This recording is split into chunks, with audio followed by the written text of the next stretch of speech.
ባልሽ መውለድ አይችልም ብትባይ እንደ ድሮ ታፈቅሪዋለሽ? አዎ ታፈቅሪዋለሽ?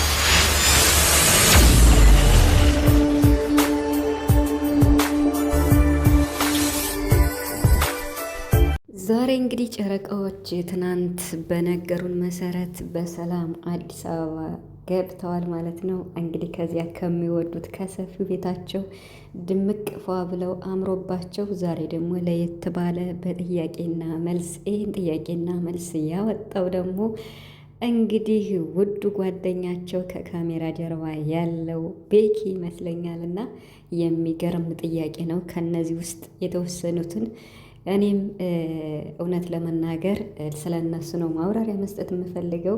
ሀይሚ ዛሬ በጣም ምር ብሎባታል፣ ቡራም እንደዚሁ ማለት ነው። የሚገርምም ገጠመኝም አለ።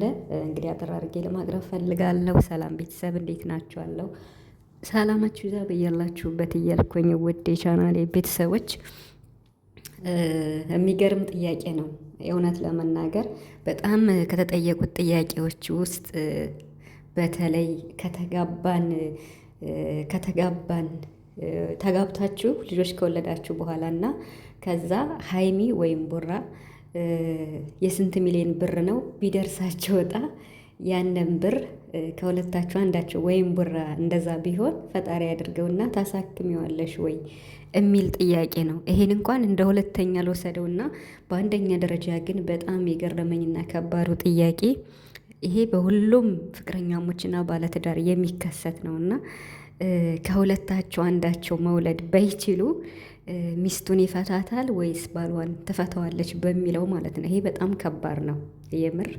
ሀይሚ እንግዲህ ለተጠየቀችው ጥያቄ ለምሳሌ ባልሽ መውለድ አይችልም ብትባይ ስትባል አይ መጀመሪያ ያገኘሁት እሱን ነው፣ ከሱ በኋላ ነው ልጅ የሚመጣው፣ ስለዚህ አላደርገውም አልለየውም ብላለች። እና ቡራም እንግዲህ ለሱም ስትጠይቀው በፍጹም አላደርገውም፣ መቼም አልቀየርም፣ ድሮ እንደምወደው ወዳታለሁ፣ መውለድ ባትችል ብሎ እንደ ምሳሌ ነውና በጣም የሚገርም ጥያቄ ነው ቤተሰብ፣ የምሬን ማለት ነው። ፈታኝ ጥያቄ ነው እና አዝናኝም አለበት።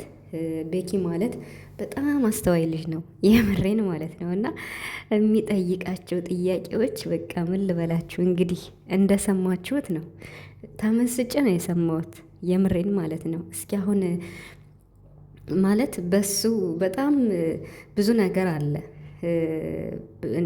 በፍቅርም ሆነ ወይም ወደ ትዳር ስትገቡ በፍቅር ኑራችሁ ወደ ትዳር ስትገቡ የሆነ ችግር ይፈጠራል እና በዚያ ችግር ላይ እንግዲህ ያ ችግር ሲገጥመን ተቶ መሄድ ሳይሆን ያንን ችግር መቋቋም እንዳለብን ነው የተሰማን ማለት ነው። አንድ ጥያቄ ለሀይሚ የተጠየቀችው ደግሞ ከባድ ጥያቄ ብዬ የማስበው ሜካፕም እንዲሁም ደግሞ ሂውማን ሄርም ከሚቀርብሽና ወይ ያለሽን ነገር ሁሉ ከምታጭ የሚል ነበርና ይሄ የሚያመላክተው በዚች ምድር ላይ ሁሉም ሰው ሂውማን ሄር እና ሜካፕ ተጠቃሚ ያለዚያ ምንም ከባድ እንደሆነ ነው የሚያመላክተው የጥያቄና ቤኪ የሚገርሙ ሰው ነው፣ የምሬን ማለት ነው።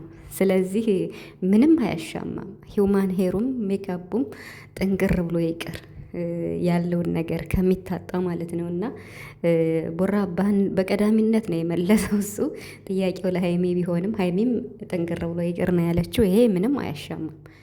ሲጀምር ሜካፕ ምን ይሰራል? ሂውማን ሄርስ ምን ይሰራል?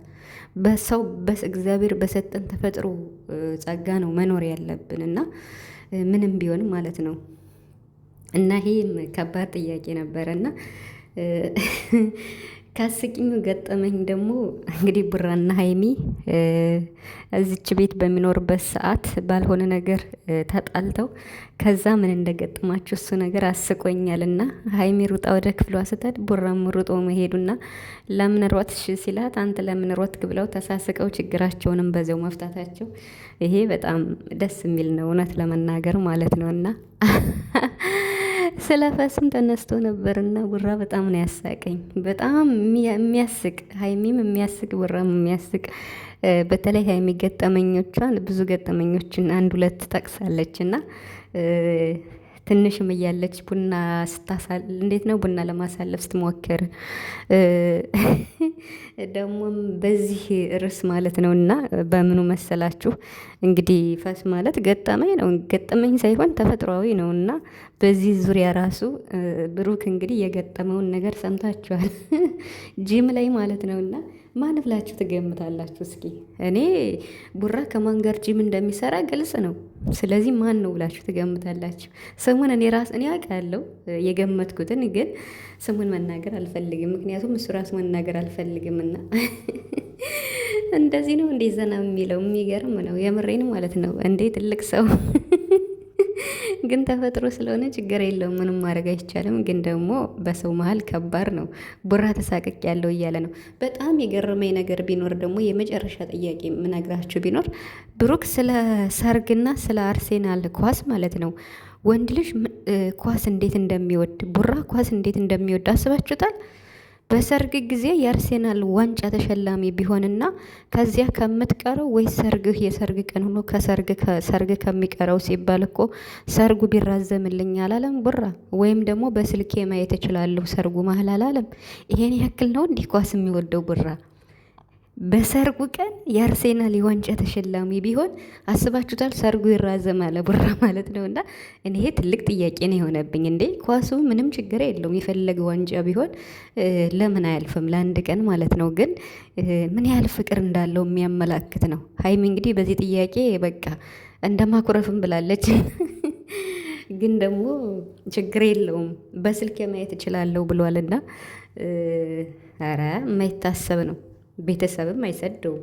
በሰርጉ ቀን አስቡት እስኪ፣ በሰርጉ ቀን በሀይሚና የሱ ሰርግ ጊዜ የአርሴናል ዋንጫ ቢሆን ሰርጉ ሊራዘም ከኳሱ ሊሄድ ከባድ ነው። የምር በጣም የሚከብደው ጥያቄ ይሄ ነው። እና ሀይሚ ራሱ ራ እያለች ነበር፣ አትወደኝም እንዲ እያለች ነበር። እና